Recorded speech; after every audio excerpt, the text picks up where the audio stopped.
At napansin po natin talaga na meron po talagang napakasamang sistema sa atin ng politika. Na kapag usapin na po ng politika, namimili na po tayo kung sino ang bibigyan, kung sino hindi bibigyan. Hindi naman po tayo kailangan ng magpaliwanag pa dito dahil nung nakaraan lamang pong kampanyahan, umulan ng ayuda sa napakaraming lugar.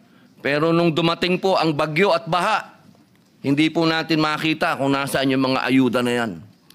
Senator Padilla, raising your My hand. apologies. It's not he. Yes. Senator Robin Padilla is recognized. Robin Hood Padilla. Before we act on the motion. Maraming salamat po. Maraming salamat po, Ginoong Pangulo, at sa ating pinunong mayurya. Assalamualaikum. Magandang araw po. At sa lahat po ng ating kagalang-galang kasama sa Senado.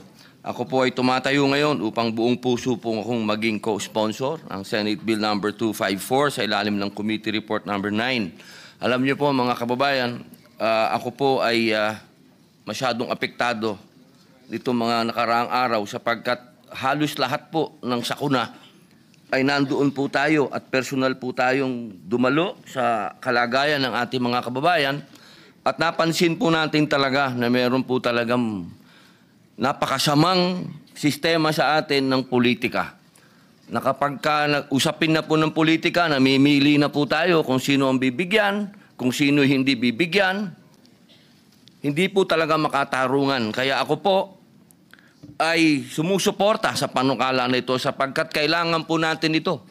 Hindi naman po tayo kailangan ng magpaliwanag pa dito dahil nung nakaraan lamang pong kampanyahan, umulan ng ayuda sa napakaraming lugar.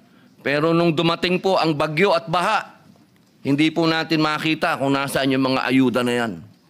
Kaya po sana, mga mahal kong kasama, pabilisin po natin itong panukala na ito upang managot ang mga politiko na ginagamit pong kasangkapan, ginagamit na kapangyarihan, at ginagamit po nilang weapon nito para po takutin yung ating mga kababayan at pahirapan pa.